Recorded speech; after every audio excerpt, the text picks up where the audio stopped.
Dewa Perang Ye Shikai. Bab 326. Dengan bantuan Wuke, identitas kelima anggota organisasi roh makam dapat berhasil dibersihkan. Keluarga Wu begitu kuat sehingga diperkirakan tidak ada seorang pun di kota Hong Kong yang berani melawan mereka. Tuan Lian Mo benar-benar orang yang cerdas. Mari kita minum segelas anggur ini. Wu diam-diam merasa gembira. Dengan bantuan organisasi roh makam, kedua belah pihak, satu di dalam dan satu di luar, dapat dengan mudah mencapai tujuan mereka. Sambil mengangkat gelas mereka tinggi-tinggi, mereka dengan senang hati meminum anggur putih di hadapan mereka.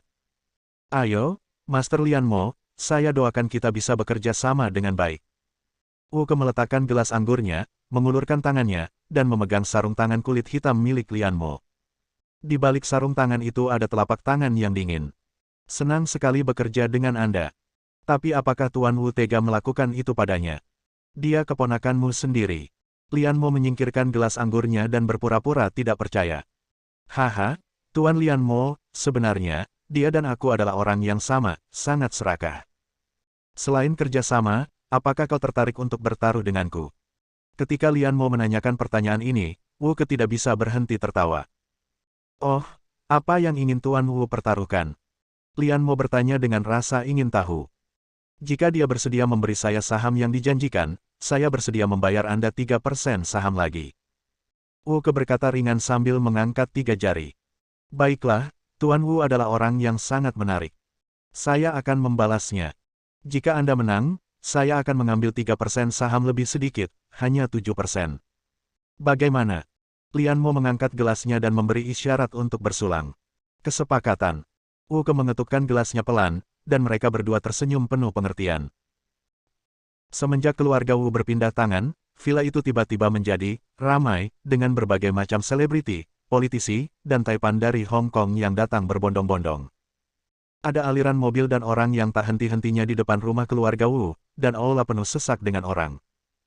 Tentu saja, mereka ingin menunjukkan niat baik mereka kepada Wu Zijian untuk mendapatkan lebih banyak keuntungan. Mungkin di mata mereka bisa mendapatkan lebih banyak dari Wu Zijian yang tidak kompeten daripada dari Wu Yu yang cerdik dan bijaksana. Wu Group, di kantor ketua. Haha, ketua Wu sangat bijaksana dan tegas. Saya yakin bahwa di bawah kepemimpinan ketua, grup Wu akan menjadi lebih kuat. Saat ini, 7 atau 8 orang sedang duduk bersama di kantor, mendiskusikan sesuatu. Saya baru saja menjadi kepala keluarga. Saya belum mengerti banyak hal dan saya masih membutuhkan dukungan dari orang tua. Wu Zijian dikelilingi oleh orang banyak. Penampilannya yang sederhana menyembunyikan hatinya yang sombong dan gelisah. Dia berpikir bahwa sebagai putra tertua keluarga Wu, dia sudah dapat melakukan apapun yang dia inginkan di kota Hong Kong. Sekarang setelah dia menjadi kepala keluarga, dia malah semakin sombong. Tentu saja, itu sudah pasti. Para penonton memujinya satu persatu dan tak henti-hentinya menciumnya. Mengenai identitas orang-orang ini, tidak diragukan lagi bahwa mereka pasti merupakan beberapa anggota cabang sampingan keluarga Wu. Saham di tangan orang-orang ini adalah apa yang sebenarnya diinginkan Wu Zijian. Pada saat ini, seorang pria masuk dari pintu, dan semua orang berdiri. Halo, Wakil Ketua. Halo, Wakil Ketua. Orang yang datang adalah Wu Ke. Sejak Wu Zijian menjadi ketua grup Wu, Wu Ke, penasihat militer, secara alami menjadi wakil ketua. Selain itu, karena senioritasnya, ia mempunyai prestise yang tinggi di perusahaan. Semua orang mengangguk dan saling menyapa, dengan sedikit kerendahan hati dan bahkan sedikit ketakutan di wajah mereka. Namun, Wu Zijian yang diliputi kemenangan, tidak dapat melihat pemandangan ini. Kalian keluar dulu, ada yang ingin saya sampaikan kepada ketua. Wu berkata dengan tenang kepada semua orang. Baiklah, Wakil Ketua. Semua orang mengangguk dan meninggalkan kantor. Bagaimana, Tuan Muda? Oh tidak, Tuan, bagaimana perasaanmu? Wu berbaring dengan nyaman di sofa, menyalakan cerutu dan menarik napas dalam-dalam. Tentu saja, ini semua berkat bantuan paman kedua saya. Wu Zijian bersandar dengan nyaman, dengan seorang wanita cantik di belakangnya memijat pelipis dan bahunya. Huff. Bocah kecil Wu Yu berani bersaing denganku untuk posisi kepala keluarga. Sekarang dia kalah. Haha, ayolah, paman kedua, minumlah.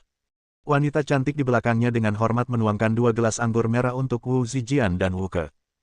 Ayo, selamat. Wu Ke tersenyum tipis. Karena kamu sudah menjadi kepala keluarga, bukankah seharusnya kamu memenuhi perjanjian di antara kita?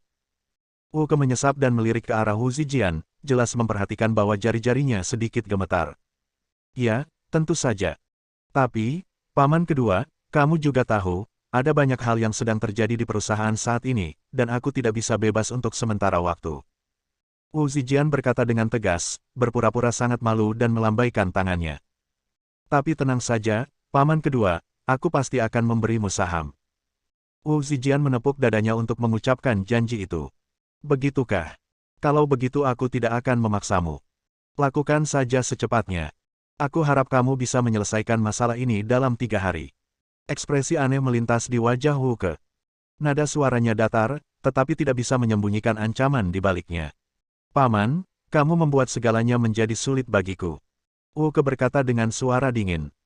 Terjadi perselisihan antara kedua belah pihak, dan mereka hampir berselisih.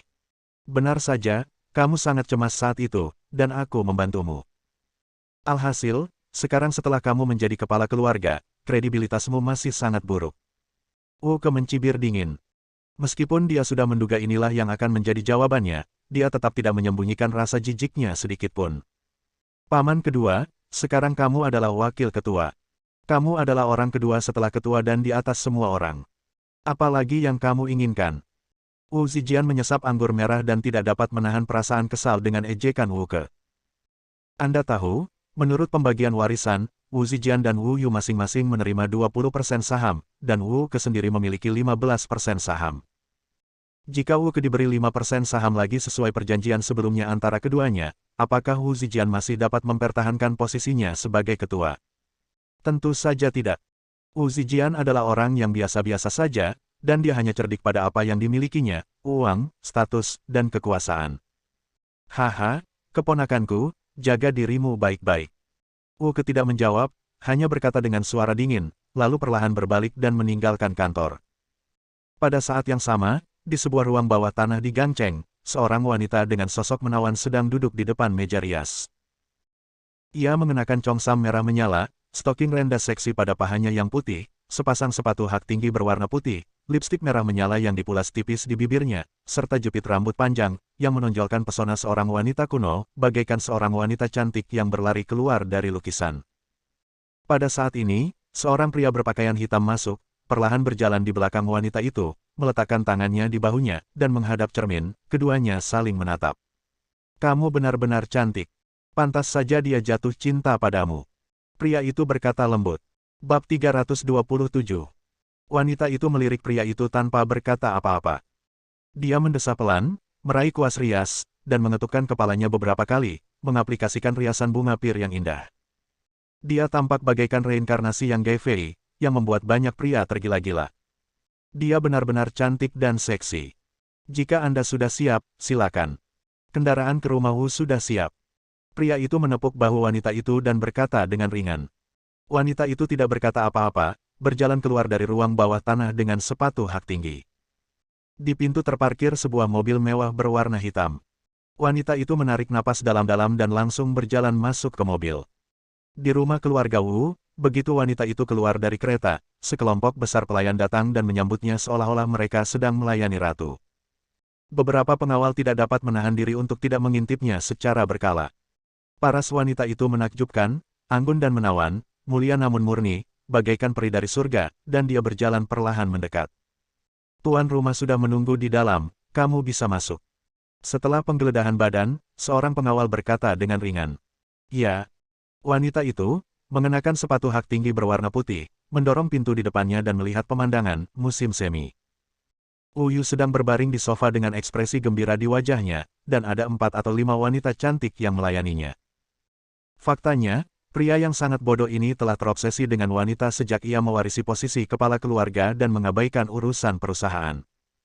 Wah, cek, lihat, Tuan, ini benar-benar cantik. Pada saat ini, seorang pria di sebelah Wu Zijian berkata dengan nada menyanjung, sementara Wu Zijian menatap wanita itu dengan ekspresi bingung di wajahnya. Wajahnya yang dingin dan cantik tampak sangat menawan, dan apel di tangannya berguling ke tanah dengan tegukan. Kalian semua turun. Wu Zijian kembali sadar setelah sekian lama, lalu memarahi orang-orang di belakangnya. Dibandingkan dengan wanita di depannya, para pelayan itu hanyalah orang-orang yang vulgar. Ya, kami berangkat. Pria itu mengangguk cepat dan memimpin para pembantu keluar ruangan. Sebelum pergi, dia mengedipkan mata sekilas pada wanita itu. Wu Zijian mengangkat segelas anggur merah, berjalan cepat ke arah wanita itu dan menatapnya lekat-lekat. Wanita di depannya adalah seorang wanita cantik, namun wanita itu berdiri diam dan tidak terganggu. Dia memang cantik. Dia sangat menawan. Wu Zijian menatap wanita itu dengan tatapan penuh nafsu. Aroma tubuhnya yang samar-samar melekat di sekitar wanita itu seperti ular kecil. Aroma harum yang halus itu merupakan senjata yang mematikan. Tuan Wu, bisakah kita mulai sekarang? Kata wanita itu pelan. Hatinya dingin, tetapi Wu Zijian seperti menambahkan bahan bakar ke api ketika dia mendengar ini. Seperti seekor harimau lapar yang menerkam mangsanya, dia mengangkat wanita itu dan melemparkannya ke tempat tidur besar di sampingnya. Dia menerkamnya. Wanita itu tidak bergerak, tatapan matanya kosong, dan 2 garis air mata jatuh dari sudut matanya. Setengah jam kemudian, tiba-tiba terdengar teriakan di dalam ruangan. Wu Zijian melompat dari tempat tidur, matanya penuh ketakutan, kemarahan dan keengganan. Dia menggenggam erat-erat jepit rambut di tangannya, dan saat ini, jepit rambut itu telah menusuk dalam ke leher Wu Zijian, dan darah pun mengalir ke bawah. Kau benar-benar. Wu Zijian memasang ekspresi tidak percaya di wajahnya. Matanya yang penuh kebencian menatap tajam ke arah wanita di depannya. Tubuhnya juga sedikit gemetar. Kehilangan banyak darah telah membuat wajahnya yang kemerahan berangsur-angsur pucat. Kenapa, Tuan Wu tidak ingin melanjutkan? Wanita itu berkata dengan nada menghina, sambil berbaring miring di tempat tidur. Suaranya panjang dan ada sedikit tangisan di dalamnya yang tidak kentara bagi orang lain. Kau, seseorang kemari, seseorang kemari. Wu Zijian berteriak keras, berharap penjaga di luar pintu bisa mendengarnya, tetapi setelah sekian lama, tidak ada seorang pun yang datang, dan wanita itu menatap Wu Zijian dalam diam untuk meminta bantuan seolah-olah dia sedang melihat hewan peliharaan. Berhenti berteriak. Wanita itu perlahan turun dari tempat tidur. Tubuhnya yang sempurna dan kulitnya yang cerah tidak cocok dengan warna darah. Ini adalah darah Wu Zijian. Apakah kepala keluarga Wu lupa bahwa, ruang musim semi, ini sepenuhnya kedap suara? Sepertinya ini yang Anda minta secara khusus. Kamu. Ketika Wu Zijian mendengar ini, tatapan matanya menjadi tumpul, seolah-olah dia teringat sesuatu. Wajahnya dipenuhi dengan keengganan, yang berubah menjadi kesakitan. Kumohon. Wu Zijian berkata sebentar-sebentar. Tanah sudah tertutup darah. Pada saat ini, dia tidak lagi memiliki kemuliaan sebagai kepala keluarga di masa lalu. Sebaliknya, ia bagaikan seorang pengemis, yang dengan rendah hati memohon belas kasihan dari wanita itu agar dapat bertahan hidup. Jepitan rambut di lehernya telah menembus arteri karotisnya. Jika jepit rambut itu dicabut, dia pasti akan mati. Karena kau begitu menyedihkan, aku akan memberitahumu satu rahasia terakhir. Wanita itu berjalan perlahan ke arah Wu Zijian tanpa alas kaki, berjongkok, dan membisikkan beberapa kata ke telinganya. Kamu bilang, apa? Setelah mendengar ini, pupil mata Wu Zijian mengecil dan dia menatap wanita itu dengan heran. Ada kemarahan dan penyesalan yang tak berujung di matanya. Baiklah. Sekarang setelah aku mendengarkan, kau boleh pergi juga. Wanita itu menatap wajah Wu Zijian dengan dingin. Jepit rambutnya telah rontok, dan rambut hitam panjangnya berkibar tertiup angin, menambah kesan aneh pada wajah cantiknya. Setengah menit kemudian, Wu Zijian terjatuh tak berdaya di genangan darah dan kehilangan napas. Putra tertua keluarga Wu yang penuh rencana jahat akhirnya meninggal sebelum waktunya. Wanita itu mencibir, mengambil gaun kasa putih dari tempat tidur, mengenakannya, dan dengan lembut menekan titik akupuntur Feng Qi. Tanpa diduga, wajah cantik itu berubah sedikit. Setelah beberapa saat, penampilan wanita itu berubah total. Itu wajah yang cantik. Meskipun tidak semenarik dan semegah dulu, namun lebih murni dan tenang. Pemilik wajah tersebut tak lain dan tak bukan adalah si rubah hantu yang dikenal memiliki 1000 wajah. Ketuk, ketuk, ketuk. Pada saat itu, tiba-tiba terdengar suara ketukan di dekat jendela. Huanhu memandangnya tanpa sadar. Ketika dia melihat wajah di luar jendela dengan jelas, wajahnya penuh dengan keterkejutan. Tubuhnya tiba-tiba menjadi lemah dan dia langsung terduduk di tanah. Wajah di luar jendela penuh dengan ketidakpedulian dan dingin. Setelah beberapa detik, lelaki di luar itu melangkah cepat, melompat menjauh, berbalik dan segera datang ke sini, dan Phantom Fox tampaknya terbangun dari mimpi, berlari ke jendela dan mendorongnya terbuka. Mimpi buruk, jangan pergi. Phantom Fox berteriak keras, suaranya penuh penyesalan dan tangisan. Air matanya tiba-tiba mengalir deras dan dia melompat keluar dengan tiba-tiba, mengejar ke arah di mana bayangan hitam itu menghilang. Setelah mengejar keluar dari rumah keluarga Wu, Huanhu akhirnya melihat sosok berdiri dalam kegelapan di kejauhan. Jubah putih itu tampak lebih anggun di bawah sinar bulan. Setelah melihatnya dengan jelas, Huanhu menerkamnya dan memeluk erat pinggang Nightmare dengan kedua tangannya. Bab 328. Di tengah malam yang gelap dan lingkungan yang sunyi, seorang wanita berpakaian kasa putih memeluk erat pinggang seorang pria. Kain kasa putih dan jubah putih tampak menyatu di bawah sinar bulan. Air mata kristal jatuh seperti manik-manik perak yang putus dari talinya. Nightmare dengan lembut melepaskan diri dari pelukan Phantom Fox dan mendorongnya dengan kedua tangannya. Ada bekas darah pada gaun kasa putihnya. Mimpi buruk, tolong dengarkan penjelasanku. Segalanya tidak seperti yang kau bayangkan. Aku. Wajah Huanhu dipenuhi kecemasan dan penyesalan, air mata mengalir deras di wajahnya, seolah-olah dia adalah seorang istri yang selingkuh yang ketahuan oleh suaminya. Kau dan aku tidak ada hubungan apa-apa lagi. Kau tidak perlu menjelaskan banyak hal kepadaku. Ada ekspresi dingin di wajah Nightmare. Ada sedikit rasa marah di balik wajah dinginnya. Tentu saja, hanya Huanhu, mantan teman tidur, yang mengetahui ungkapan ini. Tidak, dengarkan penjelasanku. Phantom Fox begitu gelisah sehingga ia mencengkeram lengan Nightmare dengan kedua tangannya dan mengguncangnya terus-menerus. Sejak kau menikamnya terakhir kali, hubungan kita jadi renggang. Nightmare menunjuk ke dada kirinya, tempat Phantom Fox menusuknya terakhir kali. Tidak, maafkan aku. Hei, kenapa kamu tidak mati saja? Begitu Huanhu mengatakan ini, dia menyadari bahwa dia telah mengatakan hal yang salah dan langsung diam, yang membuatnya tampak seperti dia benar-benar ingin mengiau mati. Haha, sepertinya aku telah mengecewakanmu. Mimpi buruk mencibir pada dirinya sendiri. Maaf, bukan itu yang kumaksud. Maksudku. Phantom Fox begitu cemas hingga dia bahkan tidak bisa berbicara dengan jelas, yang hanya memperdalam kesalahpahaman Nightmare. Terakhir kali aku terlalu impulsif.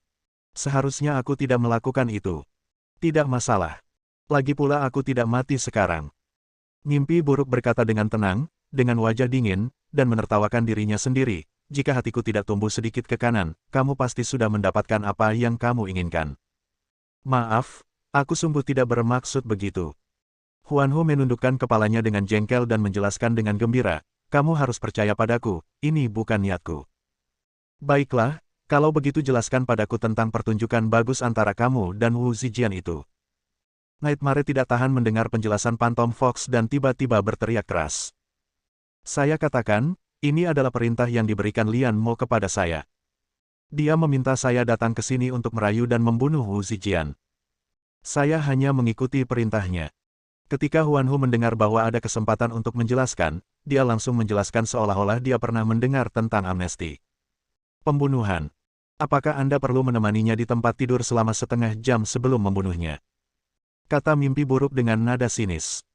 Menurut pendapatnya, penjelasan Phantom Fox tidak ada apa-apanya dan tidak berdaya. Ini perintah yang diberikan Lian Mo kepadaku.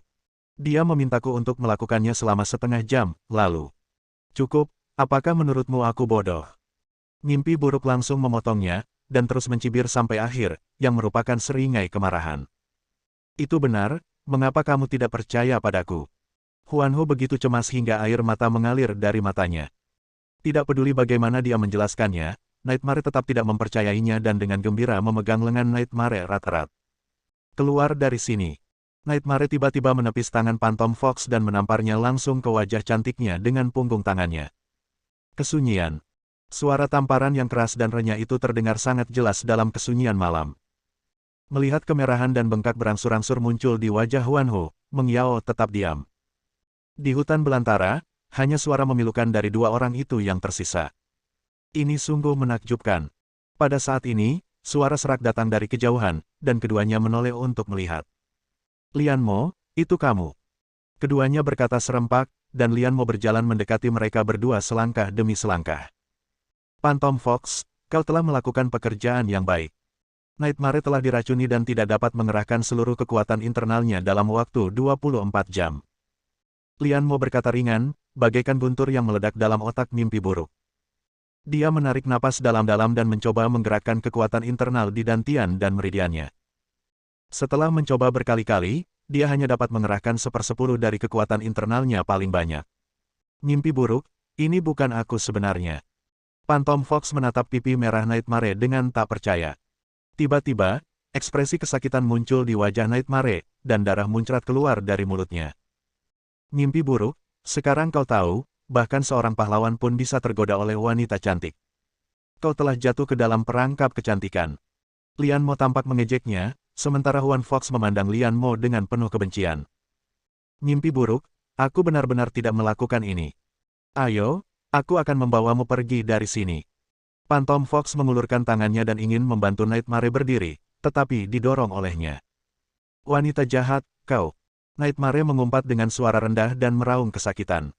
Tatapan matanya yang marah bagaikan mata binatang buas, membuat jantung Phantom Fox berdebar kencang. Ini adalah bubuk yang khusus saya buat. Bubuk ini tidak berwarna dan tidak berbau, dan secara khusus digunakan untuk menangani praktisi. Tanpa penawar racun, mereka tidak akan dapat mengerahkan kekuatan internal aslinya dalam waktu 24 jam. Huan Hu, Anda telah melakukan pekerjaan yang hebat. Lian Mo berkata sambil tersenyum dan perlahan berjalan mendekati mereka berdua. Lian Mo, kau menjebakku. Huan Hu berteriak histeris, dan segera menyadari bahwa itu semua adalah rekayasa Lian Mo. Dia ingat bahwa sebelum berangkat, gaun kasa putih itu dikirimkan sendiri oleh Lian Mo, dan bedaknya pasti telah dioleskan di atasnya. Bagaimana kau bisa mengatakan ini jebakan? Kaulah yang membawa bubuk itu ke Nightmare, dan kau jelas-jelas menyetujuinya. Lian Mo berpura-pura tidak bersalah. Aku tidak pernah berjanji padamu, mengapa kau menjebakku? Pada saat ini, Huan Hu telah kehilangan akal sehatnya dan tidak lagi memiliki rasa hormat terhadap Lian Mo seperti sebelumnya. Hanya kemarahan yang tersisa di hatinya. Haha, jangan khawatir, aku tidak akan membunuh Nightmare. Jika kekasihmu meninggal, kau pasti akan sangat sedih. Lagi pula, ini semua tergantung padamu. Lian Mo tertawa bangga. Haha, kalian berdua ingin membawaku pergi. Mimpi buruk memaksakan diri berdiri dengan kedua lengannya yang gemetar, dengan dua tombak tangan hitam tergenggam erat di tangannya. Kamu sudah hampir mati, tapi kamu masih saja keras kepala. Jejak kemarahan melintas di wajah Lian Mo. Dia menghunus pedang biru tua dan berjalan perlahan. Berhenti, berhenti di situ. Pada saat ini, rubah hantu tiba-tiba berdiri, membuka tangannya dan menghalangi mimpi buruk di depannya, memegang cambuk panjang di tangannya, dan dengan waspada menghadapi tapir. Phantom Fox, apa yang ingin kau lakukan? Apakah kau akan mengkhianatiku juga? Lian Mo menunjukkan ekspresi terkejut dan berteriak kasar. Aku tidak akan membiarkanmu menyentuhnya. Mengabaikan ancaman tapir, rubah hantu melindungi mimpi buruk itu dengan erat. Apakah kau pikir aku tidak tahu apa yang terjadi terakhir kali? Jika kau tidak melepaskannya, Nightmare pasti sudah mati sejak lama. Aku sudah memberimu satu kesempatan, jangan tidak tahu terima kasih. Lian Mo mengancam. Mimpi buruk, sekarang kau percaya, aku benar-benar tidak tahu satu pun hal ini. Phantom Fox mengabaikan Lian Mo dan berbalik ke arah Nightmare yang lemah dan berbicara dengan lembut. Cepat pergi. Jangan khawatirkan aku. Kau tidak bisa lari bersamaku. Pergi dan temukan Lord Pluto. Jejak kelembutan terpancar di mata Nightmare, dan dia mendorongnya dengan paksa. Bab 329. Jika kalian ingin pergi, tidak seorang pun dari kalian bisa pergi. Lian Mo mendengus dingin, mengayunkan pedang panjangnya, dan menebas langsung ke arah mereka berdua. Minggir. Phantom Fox mendorong Nightmare yang lemah dan menebas pisau di antara mereka berdua, tetapi pisau itu malah melayang ke udara. Phantom Fox memanfaatkan kesempatan ini untuk mengayunkan cambuk ke arah Lian Mo, tetapi adegan berikutnya mengejutkan mereka berdua. Cambuk panjang Phantom Fox yang seperti ular gila itu digenggam erat di salah satu tangan Lian Mo. Kekuatan cambuk ini cukup untuk menghancurkan balok semen, tetapi Lian Mo menangkapnya dengan mudah. Ia tidak dapat bergerak maju lebih jauh lagi. Lian Mo menarik dengan kuat, dan tubuh Phantom Fox tiba-tiba condong ke depan dan bergoyang. Pada saat ini, bayangan hitam melintas, diikuti oleh dua cahaya putih. Itu adalah tombak dua tangan milik Nightmare. Ujung tombak itu menusuk leher Lian Mo. Meskipun Nightmare tidak dapat menggunakan sebagian besar energi internalnya, ia tetap menebus kerugiannya dengan seni bela dirinya yang luar biasa. Lian Mo mundur selangkah dengan ringan dan mengendurkan tangannya. Phantom Fox memanfaatkan kesempatan ini untuk segera melepaskan diri. Rubah hantu meraung, dan energi yang sangat kuat keluar dari tubuhnya. Bahkan Nightmare, yang merupakan seorang master, merasa sedikit ketakutan. Ini jelas bukan sesuatu yang bisa dihasilkan Phantom Fox pada levelnya. Jumlah energi yang besar itu langsung menjatuhkan Nightmare yang lemah ke tanah. Ledakan. Cambuk panjang itu jatuh ke tanah, menciptakan lubang besar. Bahkan tapir yang kuat pun tidak berani bersaing dengannya. Dia menghindarinya dengan sekejap. Bahkan tanah pun bergetar sedikit, tampak mengerikan. Phantom Fox, apakah kau benar-benar akan mengkhianatiku? Apakah kau sudah memikirkannya dengan matang? Setelah cambuk itu jatuh, wajah Lian Mo tiba-tiba berubah muram dan dia berkata dengan suara dingin. Aku sudah memikirkannya. Kali ini aku akan mengikuti kata hatiku. Setelah waktu yang lama, Phantom Fox berkata demikian lirih, berbalik dan tersenyum pada Nightmare. Itu lebih merupakan jawaban untuk mimpi buruk daripada jawaban untuk Lian Mo. Kau bahkan sudah menghabiskan energi itu. Sepertinya kau bertekad untuk binasa bersama kami. Lian Mo berkata dengan kejam, dengan tatapan ganas dan kebencian di wajahnya. Lalu kenapa? Bahkan jika aku mati, kau tidak boleh menyakitinya lagi. Phantom Fox tampak bertekad. Dia berjalan ke sisi Nightmare dan dengan lembut menopangnya. Aku melakukan apa yang kau katakan. Aku menjadi diriku yang sebenarnya lagi. Nightmare, apakah kau masih menyukainya? Huan Hu dengan lembut menopang tubuh Nightmare. Serangan tadi hampir membuatnya kelelahan. Huan Hu meletakkan satu tangan di dantian Nightmare, dan energi yang kuat perlahan memasuki dantiannya dan perlahan menyebar di sepanjang meridian, seperti hujan setelah kemarau panjang. Wajah Nightmare berangsur-angsur merona. Ya, Nightmare mengangguk sedikit, dan senyum tulus akhirnya muncul di wajah muram Phantom Fox. Maafkan aku telah melakukan banyak kesalahan sebelumnya. Air mata Phantom Fox tiba-tiba mengalir dan dia melemparkan kepalanya ke pelukan Nightmare. Pada saat ini, dia benar-benar menyesalinya dalam hatinya. Dia biasa mematuhi perintah Lian Mo. Bukan karena dia dicuci otaknya, tetapi karena kejatuhannya. Dia ingin kembali tetapi tidak memiliki keberanian.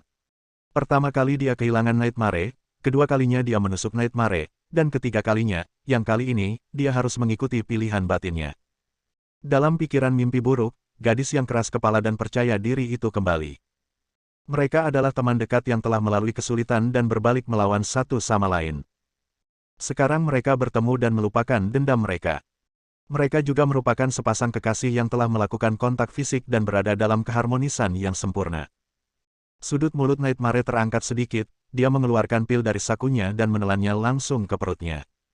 Apa ini? Tanya Phantom Fox. Pil Senong.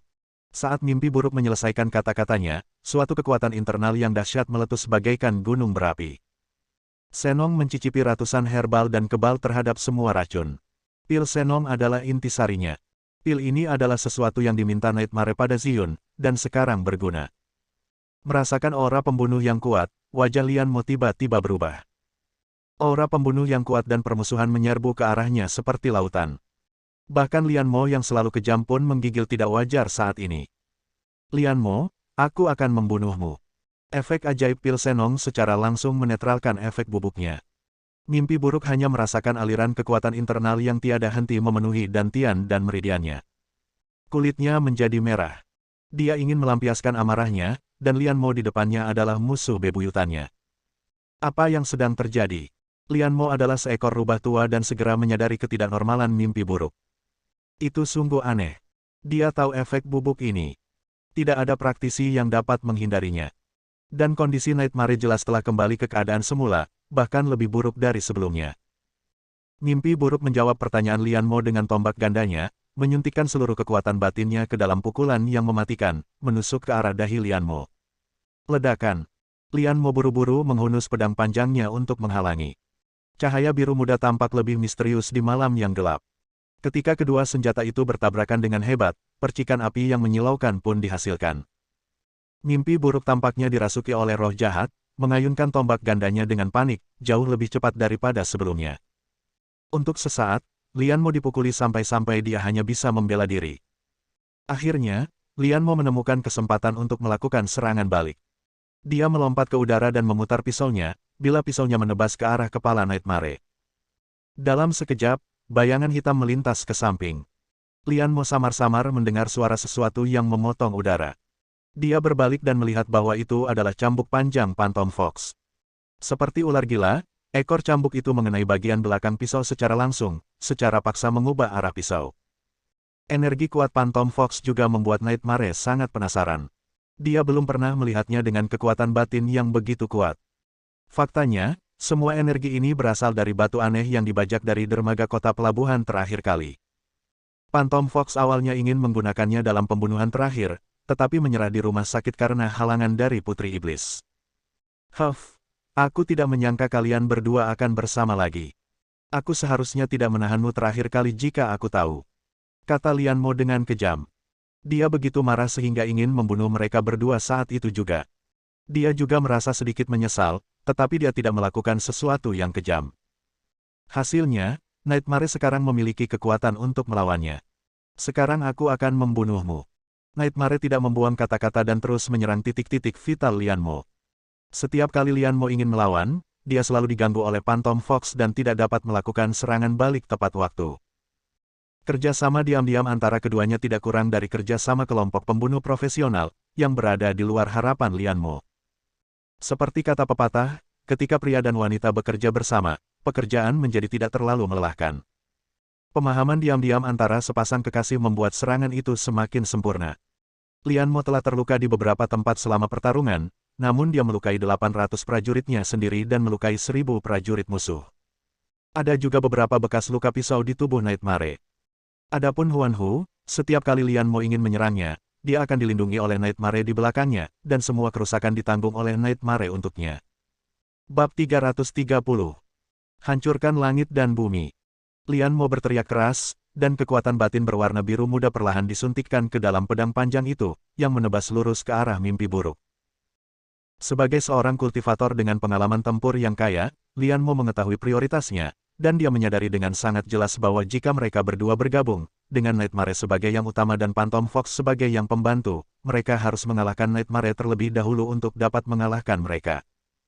Menghancurkan langit dan bumi adalah teknik pedang yang ia simpulkan dari pengalaman tempur bertahun-tahun dan dipelajari dari ambang hidup dan mati. Bila digunakan, kekuatannya luar biasa dan mampu membalikkan keadaan pertempuran. Akan tetapi, saat ini, bahkan gerakan sekuat itu telah sepenuhnya membebani kepala Nightmare.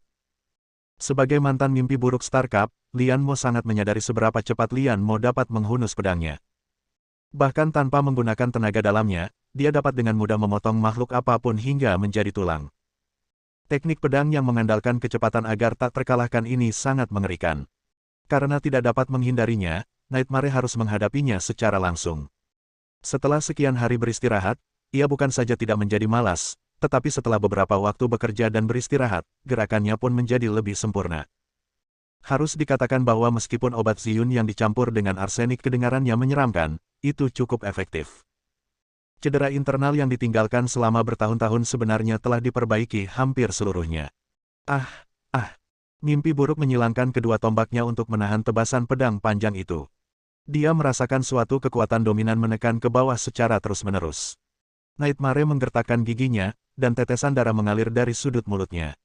Seluruh kekuatan dalam tubuhnya terkumpul di tangannya, tetapi dia masih merasakan nyeri yang tajam di lututnya. Tekanan yang kuat seakan-akan menghancurkan seluruh tubuhnya ke permukaan datar, dan lututnya menanggung tekanan yang paling besar.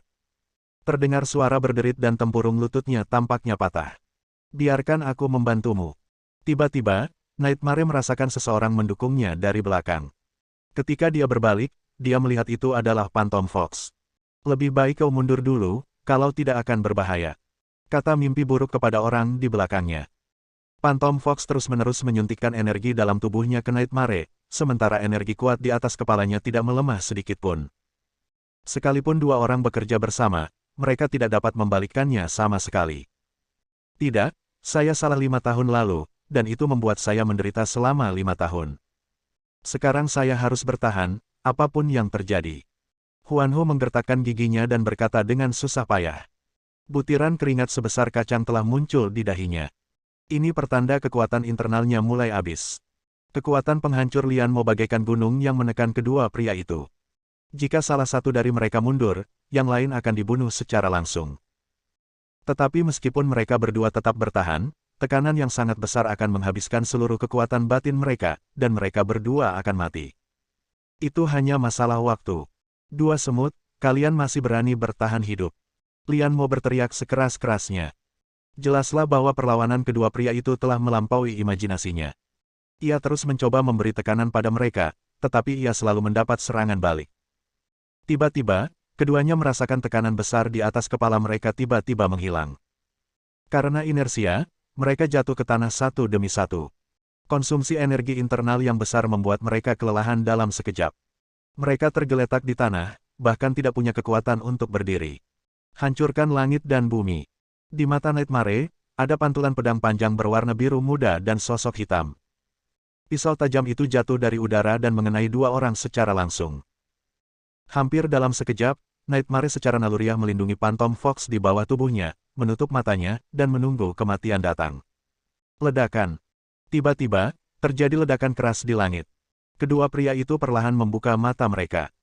Sosok itu tiba-tiba melesat keluar dari satu sisi dan langsung menghantam tapir itu di udara. Kedua lelaki itu terlempar ke samping bagaikan tabrakan komet dan menghantam rumput di sampingnya, bagaikan ledakan bom, menimbulkan lumpur tebal. Hades, ini kamu. Lian Mo terkejut karena ada yang berani menghadang pisau itu secara langsung, dan lebih terkejut lagi mengapa dia mau menolongnya. Setelah lumpur dan debu menghilang, Lian Mo bisa melihat wajah orang yang datang. Wajahnya sebening pisau, dengan tepi yang tegas, alis yang tajam seperti pedang, postur yang heroik, dan dia bebas dan santai. Lian Mo, kamu memang seorang master, tapi kamu tidak punya rasa malu dalam menindas kedua bawahanmu. Ye Shike berkata dengan nada sinis. Melihat dua orang yang tergeletak di tanah masih terengah-engah, jantungnya akhirnya tenang. Untungnya, dia tidak terlambat. Haha, menang aja udah cukup, apalagi bersih-bersih rumah. Lian Mo mendengus dingin, dia bahkan tidak bisa membedakan yang baik dari yang buruk, dan mengabaikan ejekan Ye Shike. Sayangnya, memang benar bahwa orang yang hina tidak terkalahkan. Begitu Ye Shike selesai berbicara, dia mengetukkan jari kakinya pelan dan tubuhnya langsung menghilang dari tempatnya. Telapak tangannya berubah menjadi kepalan tangan dan langsung menyerang dada Lian Mo. Itu adalah serangan mendadak yang lengkap. Karena Lian Mo dapat menyerang Nightmare secara diam-diam, jangan salahkan dia karena melancarkan serangan diam-diam. Tinju pemecah langit. Lian Mo buru-buru mengangkat pedang panjangnya, menghalangi di depannya, dan meninju bagian belakang pedang itu dengan seluruh kekuatannya. Kekuatan benturan yang besar bahkan membuat bilah pisau menjadi bengkok. Lian Mo mundur beberapa langkah, mengayunkan tangan kanannya, dan pedang panjang itu kembali ke bentuk aslinya. Senjata Lian Mo adalah salah satu dari 4 pedang terkenal, dan kekuatannya tidak kalah dari senjata dewa utama. Tentu saja tidak mudah untuk dikalahkan, tetapi Lian Mo menderita kerugian besar dalam pertempuran sebelumnya, dan sekarang dia bertemu Ye Shike di masa jayanya. Tentu saja dia bukan tandingannya. Satu pukulan saja membuatnya terhuyung. Aku akan membunuhmu saat kamu sakit. Ye Shike segera membalas dengan 2 pukulan udara berturut-turut. Lian Mo buru-buru menghindari pukulan pertama, namun dadanya terkena pukulan kedua. Seteguk darah muncrat keluar. Dia mengayunkan pedang panjangnya secara horizontal, meninggalkan bekas pisau di lengan Ye Shike, dan dia langsung terluka. Hades, aku akan membunuhmu di sini hari ini. Lian Mo menerima pukulan yang begitu berat, namun dia tidak takut dan melakukan serangan balik. Dia terus mencibir dan mengangkat tinggi pisau panjang di tangannya. Hati Ye Shike tiba-tiba panik. Mungkinkah dia masih punya kartu truf? Terakhir kali, kekuatan internalku tidak sebaik milikmu, dan aku tidak bisa mengerahkan seluruh kekuatanku, yang memberimu kesempatan untuk mengambil keuntungan dariku, tapi kali ini. Lian Mo berhenti di sini dan menutup matanya. Aliran energi perlahan-lahan terkumpul dari tubuhnya ke dantiannya. Pembuluh darahnya menonjol dan wajahnya menjadi sangat ganas. Ye Shike bisa merasakan fluktuasi energi yang kuat dari jauh, yang berasal dari tubuh Lian Mo. Tampaknya ada beberapa reaksi yang terjadi dalam tubuhnya. Apa yang kau lakukan di sana, bocah nakal? Kau ingin mati? Cepat aktifkan saraf dalammu. Pada saat ini, suara jiwa pedang terdengar dalam benaknya. Dao Hun, apa yang sedang dia lakukan? Aku merasakan energi yang sangat kuat. Ye Shike bertanya dengan rasa ingin tahu. Berhenti bicara omong kosong dan mulailah mengaktifkannya dengan cepat, kalau tidak kamu akan mati. Suara roh pedang terdengar sangat mendesak. Ye Shike menyadari keseriusan masalah ini. Dia tidak peduli apa yang dilakukan Lian Mo dan mulai mengaktifkan saraf dalam pada saat pertama. Seketika, aliran kekuatan internal yang stabil mengalir ke dantiannya. Bersambung.